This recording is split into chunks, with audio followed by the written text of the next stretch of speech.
Welcome, everyone, to Let's Talk Romance Books. And I am today so excited and delighted to have with us Ali Rosen.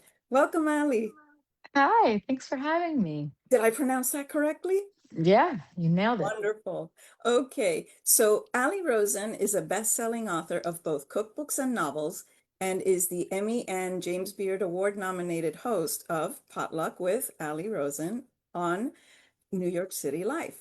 Her novels, which have been described as swoon-worthy romance, reminiscent of a Nira Ephron movie, are USA Today best-selling, Kirkus Best of the Year, and Amazon Editor Picks.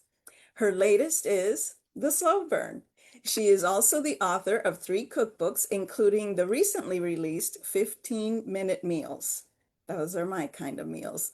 She has Yeah. frequently been featured on shows like NBC's Today Show and ABC's Good Morning America, and in publications including the New York Times, Bon Appetit, the Washington Post, and New York Magazine.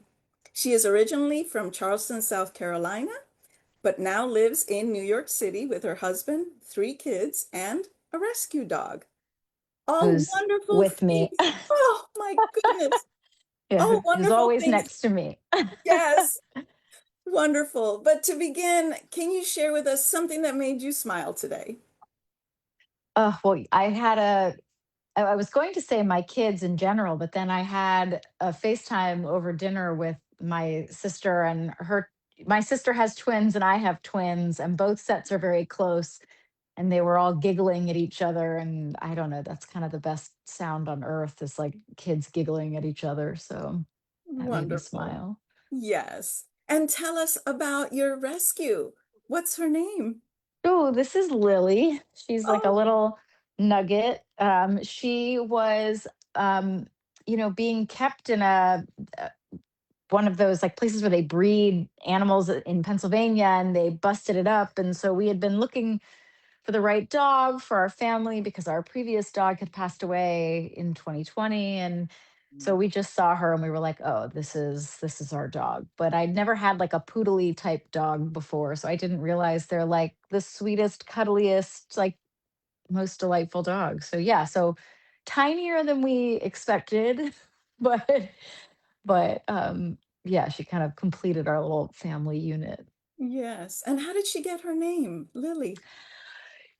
She's named for Lily Potter in Harry Potter series. My son, I said, I have 3 kids. So I said to Yeah. them, you guys all have to pick out a name that you all agree on. And it was a lot of fighting.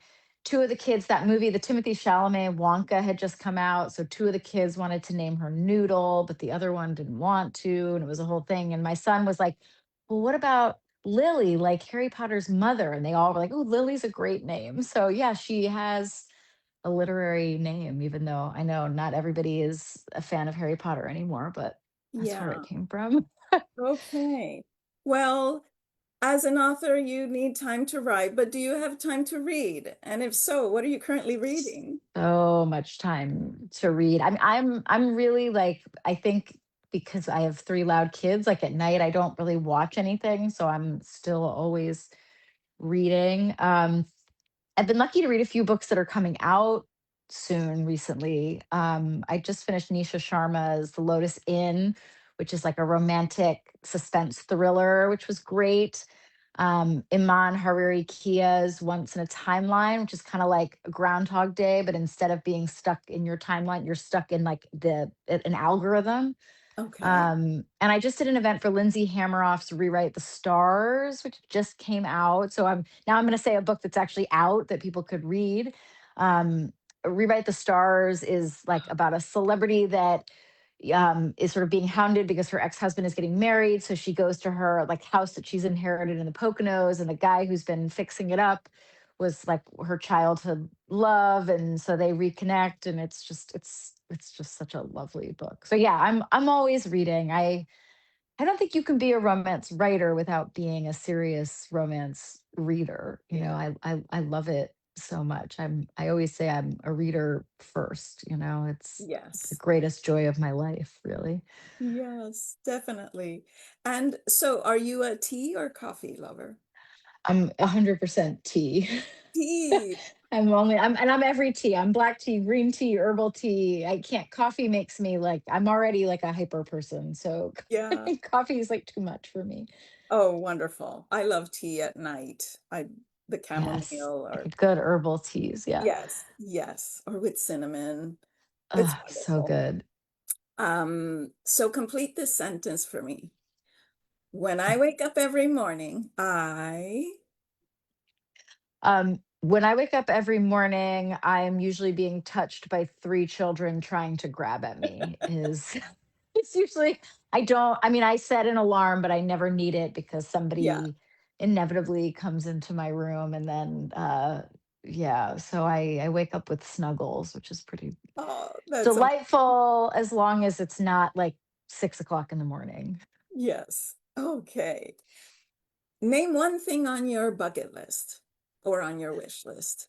It's you sent these questions before, and I was like, oh my God, there's so many things on my bucket list. And, a lot of the things, author dreams and stuff, are things that are in the process of happening. So I think that the real answer for this is I've always wanted to go to New Zealand.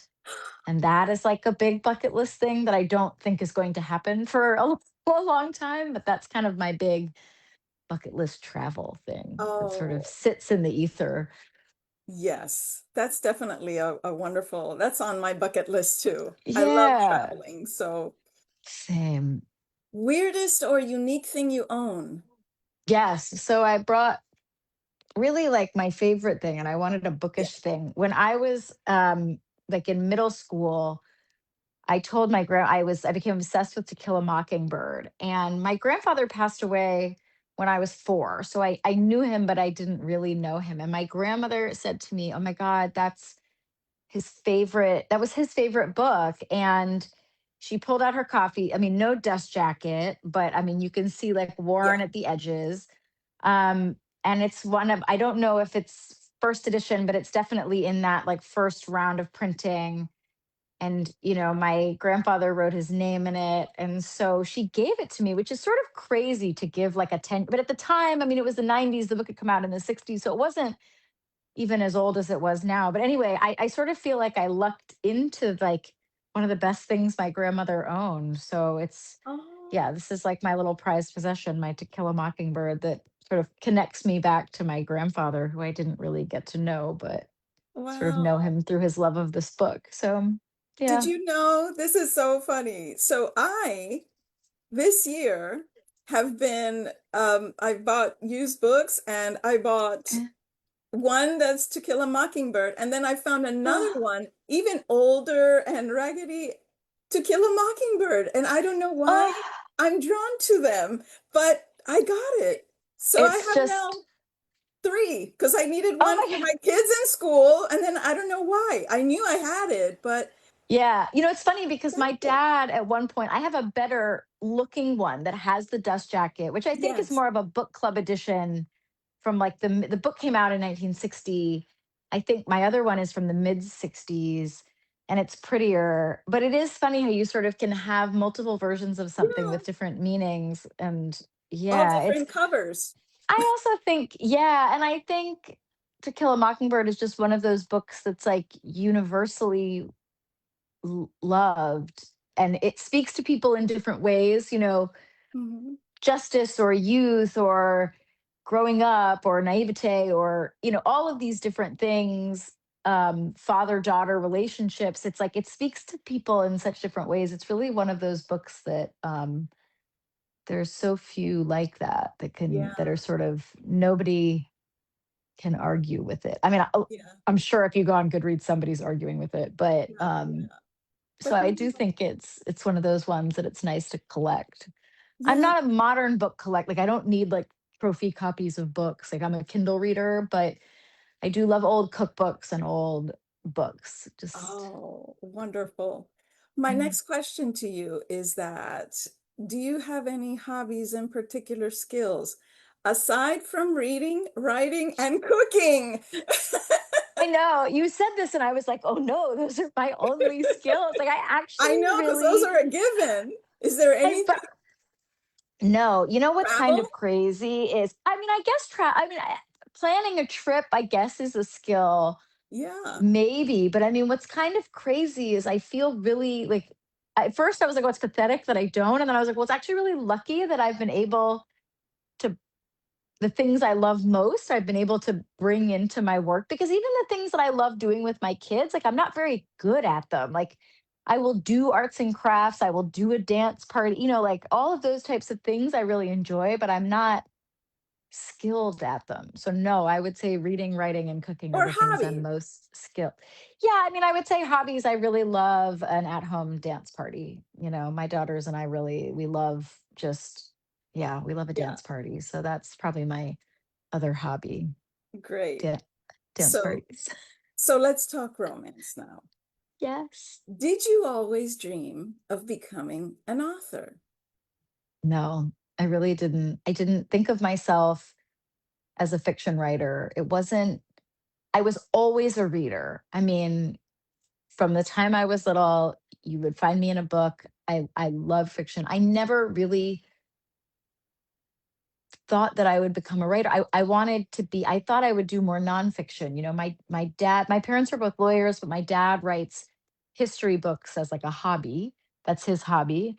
Um, and I wanted to be a journalist. I thought that was sort of my path. I never really, I think because I was raised in like a literature family, I never really saw I was a romance read, it's what I was reading wasn't seen. I wasn't raised to believe was like if you were going to be a writer, you'd be a serious writer. And so I just never really connected those two things because I was like, well, I'm not going to write the great American novel, so I'm never going to be a fiction writer. And I always read romance, but I read much more widely. And I started reading really exclusively romance around 2017, 2018, I started, after my son was born, I went through a lot of fertility drama. And I just could not read anything that wasn't happy. So I was like binging romance. And then when COVID came along, I had been binging romance for so many years at that point and really only reading romance.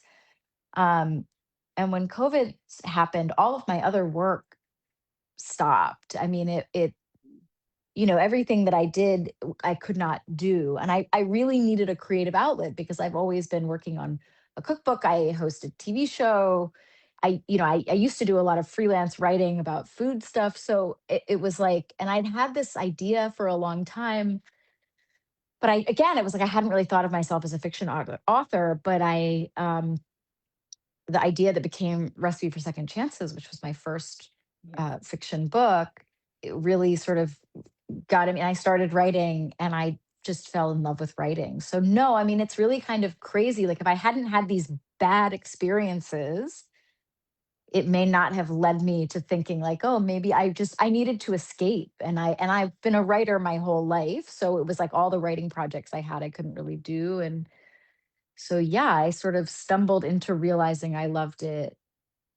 And how did it start? How did you get to This say, is the okay, I'm story. going to publish this book? How did it start? It's kind of a crazy story, actually. I had this conversation with a friend. I met my husband when I was very young. We were like 19 when we met, and I was sitting with a friend who had also met her husband similarly young, and we just got into this conversation about like, if you really think you're meant to be, would you find your way back to each other? And my husband and I met when we were young, but then we ended up like the first job he had out of college was actually with two friends of mine. And it was sort of this conversation of like, well, if we hadn't really worked out that first time, like, would we have found our way back to each other? And I just thought this is such an interesting idea for a romance novel. And again, because I was reading so many romance novels. And similarly, at the time, I'd had a friend, one of my best friends who's Indian, had wanted to get married in Italy. And then circumstances she ended up not, and that always sat in my mind of like, wouldn't the best wedding you could possibly go to be an Indian wedding but in Italy, because those are like the two best, like my favorite, like food culture, everything, and Indian weddings are so amazing. So I sort of had this thought, so those two ideas kind of came together and I was like, well, what if we had these people who had met in the past, but then came together at this wedding that so it was like, I was like, it would be really fun to write about this wedding that I wanted to go to. And I started writing really like as a creative exercise of just like, I was totally burnt out. My daughters were born in January of 2020. So I had two infants in the middle of a pandemic. My son was doing Zoom pre-K. Everything was a mess. And I just was like, I need an outlet. So that summer, I started writing what became Recipe for Second Chances. And I wrote it. I didn't tell anyone. I didn't tell my husband. I was just like this. And as I was writing, I was like, this might be good. So I sent it to my agent, my cookbook agent. I was like, what do you think of this? She was like, this is great, but I don't represent fiction. Fiction. So I had to totally start. I mean, I then queried fiction agents. I mean, and I did not tell anyone until I sold the book. So like Wow. one day I walked up to my husband and I was like, so I have something very interesting to tell you. I sold a book. And he was like, what do you mean? So yeah, it really just started as like a project for myself, which I think is actually the best way to do any creative endeavor because there's no pressure on it. You're Yeah. not doing it like I want to make this a career. It's more like I want to do something for myself. So I think I was kind of able to write it because it was just sort of for me when it Yeah. started. So, what are three important facts or that readers can expect to find in any Ali Rosen book? Whether, let's say, with the Yeah. fiction ones, and then you can Yes. tell about the I, cookbook. I would say food, travel, and competent women is really my brand. Okay. And I know you said spice level. My books are not particularly spicy, so it's not. I mean, they're sort of. I like to say they're door ajar. Like they're not fade to black, but they're not explicit. So Yeah. I think they sort of work for people on both sides of that spectrum. But yeah, I mean, all of my books Swoon have a lot of worthy. my food. Swoon Swoon worthy is a worthy. nice way to say. All right. Yeah, but Yeah. there's always food. They're always going to some beautiful location. And yeah, I write adults, competent women who are figuring themselves out. I have no interest in a heroine who trips all over herself. Yeah. It's not my vibe. Yes. Yes. So tell us the inspiration for the slow burn. Yeah, so the inspiration for the slow burn really came from a work trip I did for my show. I was invited on a press trip to go to Tuscany and see this particular brand, Puro Olive Oil, to see how their olive oil was made. And of course, I was there for a different reason, but I got there and I was like, this is a romance novel. Like, it's so beautiful. It's so romantic. And this is like, just like the beauty of this place and just sort of all the sort of little hijinks that happen there. I mean, everything that's in the book, for the most part, I mean, is true. Like the paleo and the barrel rolling and the boar hunting and all of these things are things that really happen. So then the next summer, we always try to like rent a house somewhere in Italy every summer, and so we rented a house in this town Manciano, which was sort of happenstance. And I fell in love with this town. I thought, okay, well, this is where we're going to set this book. And so it really came um, That from trip. just being in this place and loving it and thinking it deserved a book. So Yeah. yeah, Tell us a little bit about oh, I forgot the heroine's name. I remember him Kit, is Nico, but yeah, tell us a little bit Kit. about them. Yes, Kit. Uh, Kit is my favorite. It's really funny because The Slow Burn is my most divisive book. People really seem to love it or hate it because Kit is not your typical romance heroine. And I don't mean that in a like not like other girls way, but I mean she's very ambitious, she's very singularly motivated. She is not looking for love. And not because of a trauma or a past thing, just she is someone who loves cooking, who loves her job, who wants to succeed and is very unapologetically ambitious. Really all of my books sort of start from something that I'm thinking about in my life, some thing so I would say like my first book is about anxiety and my second book is about motherhood and the third one is about therapy and so the slow burn is about ambition, right? And what kind of ambition women are allowed to have. So Kit is a chef. She's really based on most of the successful women chefs I know. I mean, if of Michelin star chefs, only 2% are women. So it's a very hard career path, especially for women. And so the kind of woman that can succeed in that environment is a very tough woman. So that's who I base Kit on. And I did not want to soften her in any way. I got a lot of edits, and I've certainly gotten a lot of commentary of she's not likable, she's, too tough, she's too this. And I said, well, this is who a woman who is going to be a chef at that level is going to be. So I really wanted to stay true to that character. And then Nico is just like a sweet ball of fluff. Like you know, he's just like a lovely olive oil maker who's had some hardships, but just wants peace in his life, and but also is very ambitious and cares about the product that he's making. And so the two of them are really two sides of the same coin, and so I loved having this very tough woman find somebody who sees and understands her and doesn't want to change her, but also allows her to find the softness in herself that she sort of didn't think was possible. Yes. So, and I loved Luce. The Was he dog, the Luce dog. was so cute.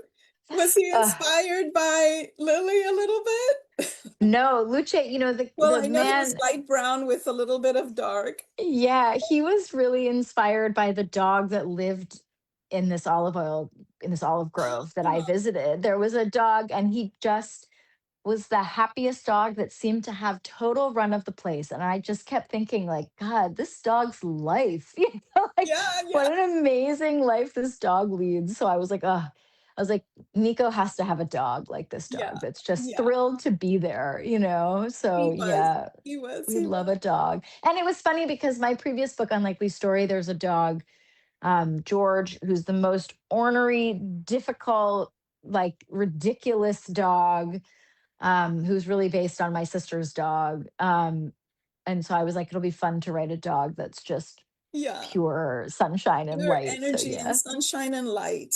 He was, Yeah. he was, he Just was. like What do you hope readers will expect or experience or gain when they read your story? really, I hope there's always sort of two levels. I mean, first, I'm always writing just to give people an escape to a place that they maybe haven't been or have been and want to go back to. So, I mean, I really hope that people read this and just get immersed in a day in Italy. Like they just get Yes. they get 4 or 5 hours of reading, and they in that time they get to go to Italy and have a vacation without leaving their home. And then I think the second thing, on the deeper level of it, I think I hope that women read it and think about how to be less apologetic about their ambitions. I find even myself, like I am such a people pleaser. I'm an apologizer. I don't want to make anyone uncomfortable, and I find myself often like thinking about like, well, what would Kit do? Like every woman I write gets inside of me in a little bit, and I think I'm just always looking to her to think like I could be a little stronger here. So, Yeah. I hope that the women who find her abrasive can take a minute and say like why am I reacting this way to her? Yeah. Because I think she is so kind and a good person, but she's not soft. And so it's been interesting to me to see people react to her Yeah. because of that. So I really am enjoying seeing people's, you But know, Nico is perfect for her. yes. And and that's the thing. It's like, I always joke when people are like, why don't you write dual point of view? And I'm like, I'm just not interested in a man's perspective. Like, it's not what Yeah. I'm writing for. Mhm. And so the women come first for me. Yeah. And then it's the question of like, well, who's the man that would be the right balance for this woman? And so Nico to me was just, a lot of men have their own issues or they're prickly in their own ways. And I was like, I just wanted a man who was a safe place to land for Yeah. her, which doesn't mean he's perfect. It doesn't mean he doesn't have his own issues, but he's a safe place for her. Yes. And can you share what you're currently working on? Oh, so many things. And my next book that comes out is coming out November 1st, so quite soon. It's called The Apparent Trap, and it is a workplace age gap romance that's set at a morning show, about a woman whose father starts dating her 25-year-old coworker, and she has to team up with the coworker's father to break them up. And along the way, they fall in love. Oh, So it's a lot of hijinks. It's very fun. They go to Sweden on a trip. They're planning for the Winter Olympics, so they go on a trip to Sweden, and yeah, it's very fun. So that's what's coming next, that's which is what's coming up. exciting. Wonderful. Yeah. So where can readers find you or follow you? I have a Substack that is very light. You know, it's not hard. I call it my happy books, and I really just recommend a romance that I'm reading, a cookbook that I'm loving, and then I share some sort of happy news of the week. And then it kind of, I also, when I have news to share about my own books, and that I do that every 2 weeks. So it's not going to spam anyone's inbox. And then, I'm terminally online. So I'm usually on Instagram. If Okay. people are on Instagram, I'm posting a lot there, and And they how can can find they me there. sign up for your Substack? Is that through your website? It's on my website. It's in the link in my Instagram page, and it's called Happy Books. I think it's Happy like author Ali Rosen is the, you know, the link for the it. Yeah. URL? Okay, So it's it's just my little space to sort of spread a little joy. wonderful, wonderful. Well, this has been so delightful. Thank you so much for sharing with viewers and everyone about these wonderful little insights about your work and yourself. Thank you. And we will now go ahead with readers so that we can chat about books and have them ask questions. So thank you everyone for watching, and we will see you next week with another amazing author. Bye now.